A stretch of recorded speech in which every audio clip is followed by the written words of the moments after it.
अभी हम लोग क्रैमर राव इनइक्वालिटी के बारे में पढ़ने वाले हैं। सबसे पहले हम लोग क्रैमर राव इनइक्वालिटी हम लोग ये पढ़ेंगे कि क्रैमर राव इनइक्वालिटी होती क्या है, उसका स्टेटमेंट क्या होता है, फिर देखेंगे कि उसका प्रूफ क्या होता है। सबसे पहले हम लोग शुरू से शुरू करते हैं। हमारे पास अगर कोई एक नेचुरल फिनोमिना है तो उस फिनोमिना की स्टैटिस्टिकल स्टडी करने के लिए हम लोग उस फिनोमिना की स्टैटिस्टिकल स्टडी करने के लिए उसको कोई प्रोबेबिलिटी डिस्ट्रीब्यूशन से स्पेसिफाई करते हैं। वो जो प्रोबेबिलिटी डिस्ट्रीब्यूशन होता है उससे स्पेसिफाई करने के बाद हम लोग उसकी स्टडी करते हैं। हम लोग मान लेते हैं कि उस फिनोमिना को हमने जो प्रोबेबिलिटी डिस्ट्रीब्यूशन से स्पेसिफाई किया है उस वो probability distribution F x theta है। यहाँ पे x जो है वो डोमेन है और थीटा एक पैरामीटर है। एक्चुअली में अगर देखा जाए तो ये एफ एक्स थीटा ये जो डिस्ट्रीब्यूशन है ये स्पेसिफिक डिस्ट्रीब्यूशन ना होकर के एक जनरल क्लास ऑफ डिस्ट्रीब्यूशन है विद वेरिंग पैरामीटर्स। यानी कि अगर हम लोग इसमें थीटा की वैल्यू को चेंज करते चले जाएंगे तो हमें अलग अलग डिस्ट्रीब्यूशन मिलेगा। यहाँ इसका मतलब कि हम लोग इसको जनरल क्लास ऑफ डिस्ट्रीब्यूशन कह सकते हैं इस एफ एक्स थीटा को। एक जो एक्सपेरिमेंटर होता है उसके पास ये चैलेंज होता है कि वो एक जनरल क्लास ऑफ डिस्ट्रीब्यूशन से ड्रैग करके एक स्पेसिफिक डिस्ट्रीब्यूशन तक ले आए। कैसे वो ला पाता है? थीटा की वैल्यू को एस्टिमेट करके। और थीटा की वैल्यू को एस्टिमेट करने के लिए हमारे पास जो इन्फॉर्मेशन होता है वो एक रैंडम सैंपल के फॉर्म में होता है। यानी कि हम उस डिस्ट्रीब्यूशन में से रैंडम सैम्पलिंग करते हैं। हम मान लेते हैं कि x1 x2 से लेकर के xn n रैंडम सैंपल्स हमने निकाले, उसकी रैंडम सैंपल्स हमने निकाले और उसकी वैल्यूज़ जो हुई वो x1 x2 से लेकर के xn तक हुई। ये हमने रैंडम सैंपल करके n वैल्यूज़ को निकाला। अब हम लोग इन वैल्यूज़ का कोई एक फंक्शन सोचते हैं। इन सैम्पल वैल्यूज़ का कोई फंक्शन कुछ भी हो सकता है, जैसे कि x1 plus x2 plus xn dot dot dot xn upon n, ये भी एक फंक्शन है। इन सभी सैम्पल वैल्यूज़ को अगर हम लोग मल्टीप्लाई कर देते आपस में, उसके बाद n से डिवाइड करते या फिर nth रूट ले लेते, वो भी एक फंक्शन होता। तो जो रैंडम सैंपल का जो फंक्शन होता है उसको हम लोग कहते हैं स्टैटिस्टिक। और अगर इस स्टैटिस्टिक का इस्तेमाल हम लोग इस थीटा को एस्टिमेट करने के लिए कहते हैं तो इसी स्टैटिस्टिक को हम लोग एस्टिमेटर बुलाते हैं। एस्टिमेटर एक तरह का स्टैटिस्टिक ही होता है, मगर सारे स्टैटिस्टिक का इस्तेमाल हम लोग थीटा को एस्टिमेट करने के लिए नहीं कर रहे होते हैं।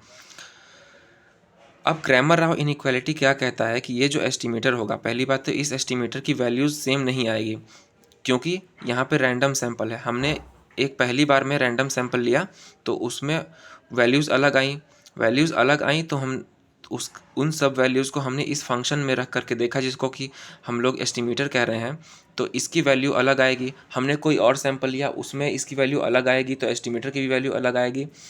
तो एस्टिमेटर की जो वैल्यू होती है वो चेंज होती रहती है फ्रॉम सैंपल टू सैंपल। तो यानी कि हम लोग एस्टिमेटर को एक रैंडम वेरिएबल मान सकते हैं। एस्टिमेटर को जब हमने एक रैंडम वेरिएबल मान लिया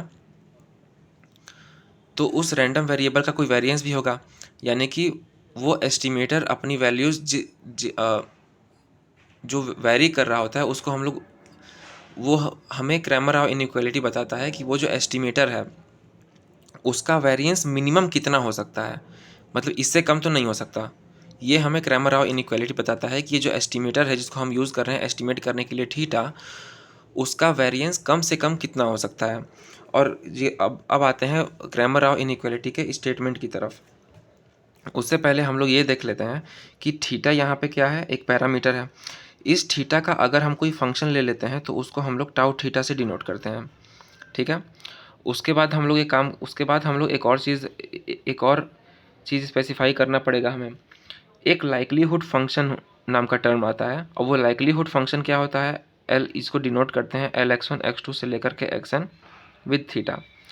ये क्या होता है, ये joint distribution of the sample values होता है, यानी कि it is a function of sample values. ये जॉइंट डिस्ट्रीब्यूशन होता है सैम्पल वैल्यूज़ का, है ना। तो इसको हम लोग कहते हैं, ये जो होता है इसको हम लोग लाइक्लीहुड फंक्शन कहते हैं। ये जो लाइक्लीहुड फंक्शन होता है ये एक तरह का प्रोबेबिलिटी डिस्ट्रीब्यूशन फंक्शन ही होता है। क्योंकि एक जॉइंट डिस्ट्रीब्यूशन फंक्शन भी एक प्रोबेबिलिटी डेंसिटी फंक्शन है, तो लाइक्लीहुड फंक्शन भी एक प्रोबेबिलिटी डिस्ट्रीब्यूशन फंक्शन ही होगा, प्रोबेबिलिटी डेंसिटी फंक्शन ही कहा जाएगा। तो इसको शॉर्ट में हम लोग एल से ही डिनोट करते हैं। अगर हम लोग इस एल को थीटा के रेस्पेक्ट में पार्शियली डिफ्रेंशिएट कर दें, अगर हम लोग इस एल को थीटा के रेस्पेक्ट में पार्शियली डिफ्रेंशिएट कर दें, पहले हम लोग इसका लॉग ले लेते हैं। इस लाइक्लीहुड फंक्शन का सबसे पहले हम लोग ने लॉग लिया। अब लॉग लेने के बाद वो जो फंक्शन आया हमारे पास, इसको हम लोग थीटा के रेस्पेक्ट में डिफ्रेंशिएट कर देते हैं। अब जब थीटा के रेस्पेक्ट में डिफ्रेंशिएट करने के बाद जो वैल्यूज़ आती हैं उसका हम लोग एक्सपेक्टेशन ले लेते हैं। इसको हम लोग डिनोट करते हैं आई थीटा, इसको हम लोग आई थीटा से डिनोट करते हैं। क्रैमर राव इनइक्वालिटी ये कहता है कि ये जो एस्टिमेटर है, यानी कि वेरिएंस ऑफ टी, इसकी जो वैल्यू होगी ना, ये कम से कम इतनी तो ज़रूर होगी। यानी कि जो फंक्शन ऑफ थीटा है, इसको हम लोग थीटा के रेस्पेक्ट में अगर डिफ्रेंशिएट कर दें, फंक्शन ऑफ थीटा हमने यहाँ पे स्पेसिफाई किया था, डिक्लेयर किया था, इसको अगर हम लोग थीटा के रेस्पेक्ट में एक बार डिफ्रेंशिएट कर दें, डिफ्रेंशिएट करने के बाद जो वैल्यू आए उसका स्क्वायर कर देते हैं। अपॉन में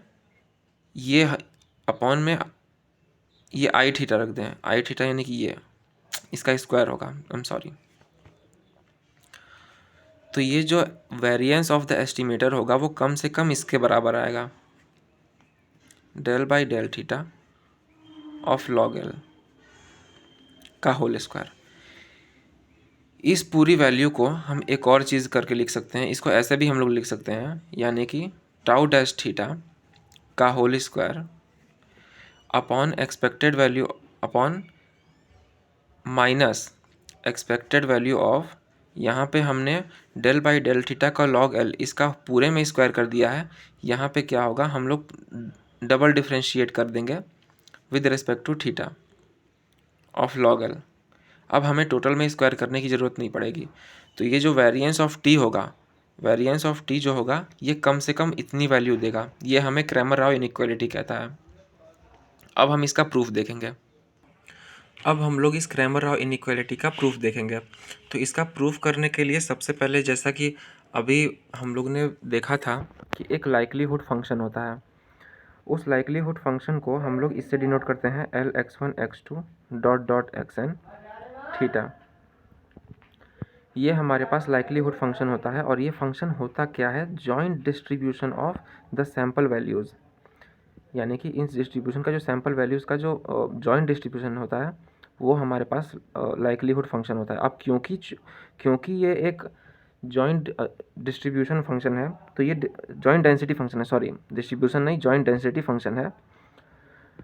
तो ये डेंसिटी फंक्शन की सारी प्रॉपर्टीज़ को फॉलो करेगा। जैसे कि अगर हमारे पास n सैम्पल वैल्यूज़ हैं, इस जॉइंट डेंसिटी फंक्शन को अगर हम लोग n टाइम्स इंटीग्रेट करें, fx1 fx2 fxn dx1 dx2 dxn, तो इसकी वैल्यू जो आ जाएगी वो 1 आ जाएगी।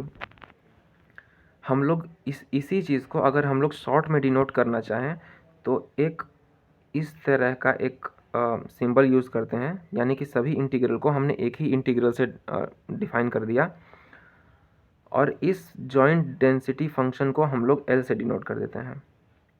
और यहाँ पे dx1 से लेकर के dxn तक लिखने से अच्छा हम लोग एक ही बार dx लिख करके इज इक्वल्स टू 1 कर देते हैं। यानी कि जो लाइक्लीहुड फंक्शन है वो भी एक डेंसिटी फंक्शन है, जो कि डेंसिटी फंक्शन की प्रॉपर्टी को फॉलो करता है, जैसे कि उसका जो इंटीग्रल होता है वो 1 आता है। अब हम लोग एक काम करते हैं, ये जो इक्वेशन हमारे पास आई है, इस इक्वेशन को हम लोग थीटा से डिफ्रेंशिएट कर देते हैं। थीटा से जब हम लोग इस इक्वेशन को डिफ्रेंशिएट कर दिए तो ये ज़ीरो आ गया हमारे पास। अब एक काम करते हैं, इस इक्वेशन में एल से डिवाइड करेंगे, फिर एल से मल्टीप्लाई करेंगे, फिर एज इट इज़ चीज़ लिख देंगे, तो कोई प्रॉब्लम तो होगी नहीं। एक बात अब इसको थोड़ा सा हम लोग सही से लिखें अगर, तो 1/L into del L by del theta into L D x. एक बात अगर हम लोग देखें तो हम लोग अगर सपोज़ कर लें कि हमारे पास x नहीं y ले लेते हैं, मान लो y एक कोई वैल्यू है, log y का डिफरेंशिएशन क्या होता है? log y का अगर हम लोग डिफरेंशिएशन करने की कोशिश करें d/dy तो क्या आता है? 1/y into dy/dx।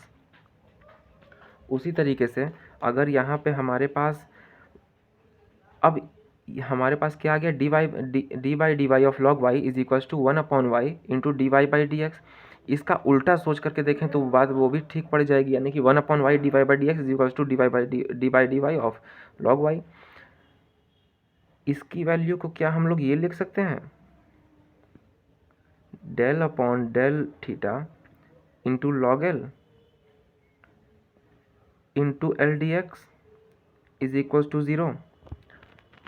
वही तो बात हो गई यहाँ पे, जैसे कि 1/y dy/dx को हम लोग रिवर्स चलने पे ये लिख सकते हैं, 1/l dl/dθ को हम लोग ये लिख सकते हैं। अब एक बात हमें और देखना है, जैसे कि एक मान लिया कि हमारे पास फंक्शन है x का, f(x) g(x) मान लेते हैं, मान लो एक फंक्शन है x का multiplied by the probability density function, और इसको अगर इंटीग्रेट कर दें तो ये हमारे पास क्या आ जाता है, एक्सपेक्टेड वैल्यू ऑफ gx आ जाता है, एक्सपेक्टेड वैल्यू ऑफ gx आ जाता है। वैसे ही ये l का कोई फंक्शन है ना, l का कोई फंक्शन है और फिर उसका प्रोबेबिलिटी डेंसिटी फंक्शन, और dx करके अगर हम लोगों ने इसको इंटीग्रेट कर दिया तो इसको हम लोग क्या लिख सकते हैं, expected value of del by del theta of log L is equals to 0। इस एक रिज़ल्ट को हमें रिमेंबर करके रखना है, क्योंकि आगे चल करके ये हमारे काम आएगा। अब एक काम करते हैं, हमारे पास ये इक्वेशन 1 आ गई, इस इक्वेशन 1 को हम लोग एक और बार डिफरेंशिएट करते हैं।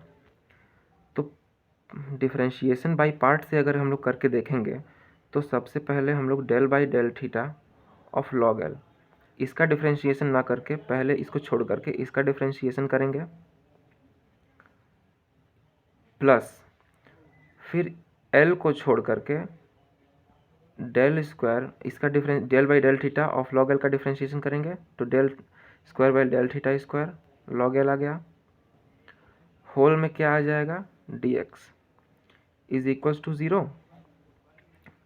अब इसको थोड़ा सा सॉल्व करने की कोशिश करते हैं हम लोग, तो यहाँ भी हम लोग वही काम करेंगे। देखो del by del theta of log L into यहाँ भी हम लोग एल से डिवाइड किए, एल से मल्टीप्लाई करेंगे, है ना, d x plus L into no 1 second, हाँ ये भी ठीक है, इसको हम लोग अलग अलग कर देते हैं इंटीग्रल से, तो del square by del theta square log L into L D x is equals to 0। अब हम लोग एक काम करते हैं कि ये हमारे पास क्या आ जाएगा, अगेन वही चीज़ हमारे पास आ जाएगा, del by del theta of log L into ये चीज़ आ गया हमारे पास del by del theta of log L into L D x plus del square by del theta square into log L into L D x, ये is equals to 0 आ गया। ये दोनों सेम टर्म से मल्टीप्लाई होकर के square हो जाएगा, और इंटीग्रल के अंदर हमारे पास आ जाएगा del by del theta of log L का whole square into L D x plus फिर यहाँ के इंटीग्रल में क्या आ जाएगा, double differentiation of log L with respect to theta log L into L D x is equals to 0 हमारे पास आ गया। अब हम लोग देखेंगे तो ये एक फंक्शन है एल का multiplied by probability density function into d x, इसको हम लोग लिख सकते हैं expected value of del by del theta of log L का होल स्क्वायर, और इसको हम लोग लिख सकते हैं expected value of del square by del theta square of log L is equal to 0। अब ये सॉल्व होकर के हमारे पास आ जाएगा expected value of del by del theta of log L का whole square is equals to minus of expected value of del square by del theta square of log L. ये हमारे पास एक रिजल्ट आ गया। इस क्रैमर-राव इनइक्वालिटी में एक important बात जो मैं बताना भूल गया था वो ये था कि ये जो एस्टिमेटर होगा ये अनबायस्ड एस्टिमेटर होगा, यानी कि एक कोई भी प्रोबेबिलिटी, एक कोई भी पैरामीटर है उसके कई सारे अगर अनबायस्ड एस्टिमेटर्स हैं तो वो एस्टिमेटर जिसका वेरिएंस सबसे मिनिमम होगा उसकी वैल्यू यहाँ बताई जाती है कि वो मिनिमम वेरिएंस कितना होगा। यानी कि ये जो एस्टिमेटर है क्रैमर-राव इनइक्वालिटी में जो एस्टिमेटर होता है वो हमेशा अनबायस्ड होता है। अब जैसा कि हमने देखा था कि ये जो एस्टिमेटर होता है वो अनबायस्ड एस्टिमेटर होता है, यानी कि हम लोग ये कह सकते हैं कि expected value of the estimator is equals to the function of theta. ये हम लोग कह सकते हैं क्योंकि क्रैमर-राव इनइक्वालिटी की ये कंडीशन ही होती है कि जो एस्टिमेटर होना चाहिए वो ताऊ थीटा का अनबायस्ड एस्टिमेटर होना चाहिए। तो expected value of tau theta जो होगा वो एक्सपेक्टेड वैल्यू ऑफ टी जो होगा वो टाउ थीटा के बराबर होगा, क्योंकि ये जो एस्टिमेटर है ये अनबायस्ड एस्टिमेटर है। इस expected value of T is equal to tau theta, इसको हम लोग क्या लिख सकते हैं, integral of T into the function यानी कि L D x is equal to tau theta. ये हम लोग लिख सकते हैं ना। इसके बाद हम लोग क्या करेंगे, दोनों साइड डिफ्रेंशिएशन कर देंगे थीटा के रेस्पेक्ट में। दोनों साइड जब हम लोग डिफ्रेंशिएशन कर देंगे थीटा के रेस्पेक्ट में तो ये हमारे पास आ जाएगा del by del theta of L D x is equals to tau dash theta. ये हमारे पास आ गया। अब फिर से हम लोग यहाँ पे वही काम करेंगे, टी के बाद यहाँ पे 1 एल से डिवाइड करेंगे और एल से मल्टीप्लाई भी कर देंगे। L D x into L is equals to tau dash theta. ये हमारे पास फिर आ गया integral of T multiplied by del theta of log L into L D x is equals to tau dash theta. ये हमारे पास आ गया। तो एक इक्वेशन हमारे पास ये आ गई, और दूसरी इक्वेशन अगर हम लोग देखें तो यहाँ पे हमें क्या मिली थी दूसरी इक्वेशन, वो मैं यहाँ पे लिखने जा रहा हूँ कि हमारा ये एक इक्वेशन हमारे पास ये आ गई। इक्वेशन नंबर 1 यहाँ पे थी, तो ये इक्वेशन नंबर 2 है। इक्वेशन नंबर 1 हमारे पास क्या थी, फ्रॉम इक्वेशन वन हमारे पास क्या आ गया, integral of del by del theta of log L into d x is equals to हमारे पास था 0। यह थी हमारे पास इक्वेशन नंबर 1। हम लोग अब इसमें एक काम करते हैं कि इक्वेशन नंबर 1 में हम लोग टाउ थीटा से मल्टीप्लाई कर देते हैं। टाउ थीटा से इक्वेशन नंबर 1 में मल्टीप्लाई कर देने पे कि हमारे पास क्या आ जाएगा, integral of tau theta into del by del theta log L into d x is equals to 0। ये हमारे पास अब एक तीसरी इक्वेशन, मान लो ये तीसरी इक्वेशन हो गई। अब हम लोग एक काम करते हैं कि ये equation number 2 minus equation number 3 ये करके देखते हैं क्या आता है। तो ये हमारे पास एक काम करते हैं, इसको राइट हैंड साइड को लेफ्ट हैंड साइड में लेके आ जाते हैं। तो ये टाउ डैश थीटा माइनस 0 ये आ जाएगा टाउ डैश थीटा। ये हमारे पास आ गया T integral of T into differentiation of log L with respect to theta into L D x minus ये हमारे पास आ गया tau theta into del by del theta of log L. Log L, एक मिनट, यहाँ पे L भी होगा, सॉरी यहाँ पे एल भी होगा, एल भी था, हाँ, इंटू एल डी एक्स। ये हमारे पास आ जाएगा। अब हम लोग टाउ डैश थीटा को क्या लिख सकते हैं यहाँ पे,